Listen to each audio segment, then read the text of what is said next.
लालची चाट वाला। जनकपुर नाम के गांव में रमेश नाम का एक आदमी चना चाट बेचा करता था। उसके यहाँ काम करने के लिए एक भोला नाम का नौकर था। रमेश अपने ठेले पर चना चाट बनाकर सुबह से लेकर शाम तक बेचा करता था। रमेश के चना चाट में एक अलग ही स्वाद था, जिसके कारण सभी लोग उसकी चना चाट खाने बड़े चाव से आया करते थे।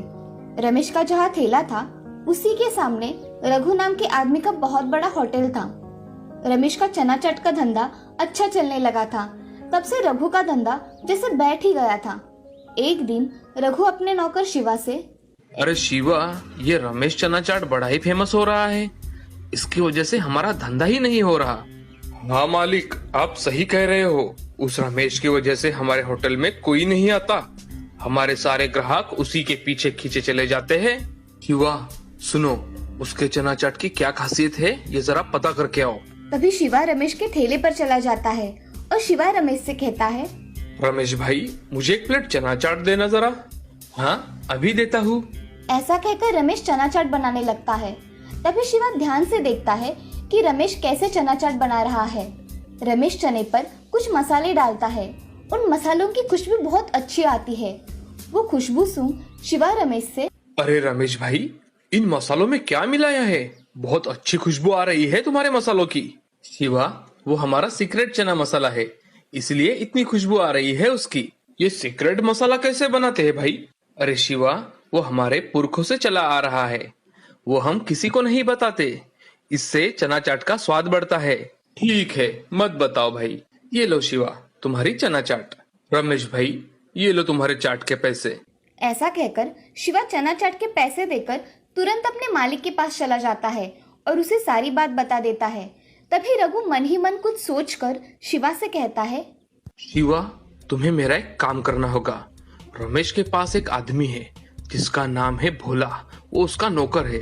उसे शाम को यहाँ लेकर आओ। बाद में उससे मसाला कैसे बनाते हैं ये निकलवाता हूँ। अभी जाता हूँ भैया। शिवा भोला के पास चला जाता है और उससे कहता है, भोला, रघु भैया को तुमसे कुछ काम है। जरा शाम को घर जाते समय मिलते हुए जाना। जी, क्या काम है शिवा भैया? रघु भैया मुझसे क्यों मिलना चाहते हैं? तुम्हें मिलने के बाद पता चल जाएगा। ठीक है। ऐसा कहकर शिवा वहां से चला जाता है। तभी शिवा होटल आकर सारी बात रघु को बताता है।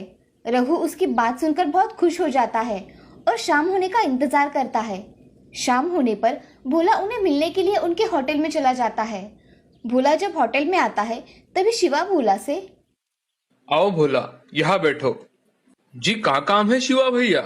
रघु भैया मुझसे क्यों मिलना चाहते हैं? तभी रघु अंदर से बाहर आ जाता है और भोला से, अरे कैसे हो भोला? हम ठीक है भैया। आपने मुझे बुलाया? कुछ काम था क्या मुझसे?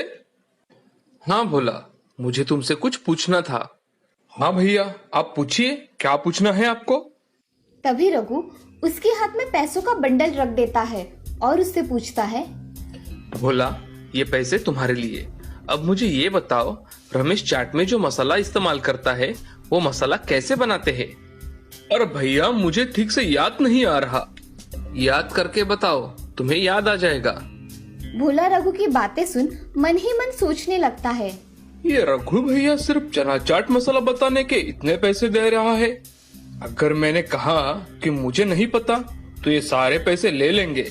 इससे अच्छे से कुछ भी बताकर अपना काम करवा लेता हूँ। उसे सोच में डूबा देख रघु भोला को आवाज देता है, भोला, कहाँ गहरे सोच में डूब गए? हाँ, मुझे पता है चना चाट बनाने का मसाला, मगर ये बात रमेश भैया को पता चली तो वो मुझे काम से निकाल देंगे। ऐसा कुछ नहीं होगा, हम दोनों पे विश्वास रखो। ठीक है। ऐसा कहकर भोला चना चाट मसाला बनाने के लिए साहित्य बताता है। रघु अपनी डायरी लेकर उसमें लिखने बैठ जाता है। 1 किलो चना दाल, 1 किलो जीरा, 1 किलो मिर्च, नमक, धने और थोड़ा खड़ा मसाला भी लेकर आना। रघु सब साहित्य लिख लेता है और रघु भोला से, अरे भोला, इसे बनाना कैसे है? मैं तुम्हें सारा सामान ला कर दूंगा, तुम ये मसाला बना कर देना मुझे। रघु भैया, मैं कल सुबह आता हूँ, तुम ये सामान ला कर रखना। ठीक है। अब भोला पैसे लेकर घर चला जाता है और अगले दिन रघु के दुकान पर जल्दी आ जाता है। रघु उसका इंतजार ही कर रहा था। आओ भोला, जल्दी मसाला बनाते हैं। हाँ चलिए। ऐसा कहकर भोला रघु के साथ उसके रसोई में चला जाता है। वहां जाकर एक बड़े बर्तन में सारे मसाले डालकर भूनने लगता है और भूनने के बाद उन्हें एक प्लेट में निकालकर उसको मिक्सर पे पीस लेता है। ये सब रघु और शिवा देख रहे थे। तभी रघु भोला से, अरे भोला, इतनी जल्दी बन गया मसाला? हाँ, बन गया मसाला। यही मसाला होता है चना चाट में। अब इसे अच्छे डिब्बे में भर के रखो। अब मैं चलता हूँ। ऐसा कहकर भोला वहां से चला जाता है। बाहर आकर भोला खुद से, हे भगवान, मैंने तो उनको कौन सा मसाला बना कर दिया, क्या पता। चलो, मैं अपने काम पर चला जाता हूँ। ऐसा कहकर भोला ठेले पर काम करने के लिए चला जाता है। इधर रघु और शिवा बहुत खुश होते हैं कि उनको वो सीक्रेट मसाला मिल गया। अब अगले दिन रघु अपना ठेला ठीक रमेश के ठेले के सामने लगा देता है। वो देख रमेश थोड़ा चौंक जाता है, मगर फिर से अपना काम करने में व्यस्त हो जाता है। अब रघु और शिवा ठेले पर खड़े होकर ग्राहकों से, अरे भाइयों, आओ आओ, हमारे हाथ का स्वादिष्ट चना मसाला खाओ। एक बार खाया तो खाते ही रह जाओगे। शिवा की बातें सुन कुछ लोग उसके ठेले पर चले जाते हैं। शिवा उनको चना चाट बनाकर देता है। चना चाट को खाते ही लोग थू थू करने लगते हैं। उसका कुछ अलग ही स्वाद था। एक आदमी रघु से, अरे रघु, क्या मिलाया है इस चना चाट में? बहुत कड़वा है भाई। ऐसा कभी होता है क्या चना चाट? अरे नहीं भाई, दूसरा लेकर देखो, ये स्वादिष्ट है। मुझे नहीं खाना तुम्हारा ये खराब चना चाट, तुम ही खाओ। वहाँ खड़े 3 आदमी चना चाट कड़वा लगने के कारण उन्होंने भी प्लेट कचरे के डिब्बे में डाल दी और रघु से, अरे भाई, ये चना चाट कितना बकवास है, कितना कड़वा है। करेला डाला है क्या करेला इसमें? इससे मेरे पेट में तो दर्द हो रहा है। नहीं नहीं, मेरा चना चाट इतना खराब नहीं हो सकता। मैंने तो अच्छा बनाया है। तभी उसकी नजर भोला पर जाती है। वो भोला को पकड़कर मारने लगता है। भोला, इधर आ। तूने मुझे कैसा मसाला बना कर दिया? मैंने तो आपको अच्छा मसाला बना के दिया था। आपने बनाते समय अच्छा नहीं बनाया होगा।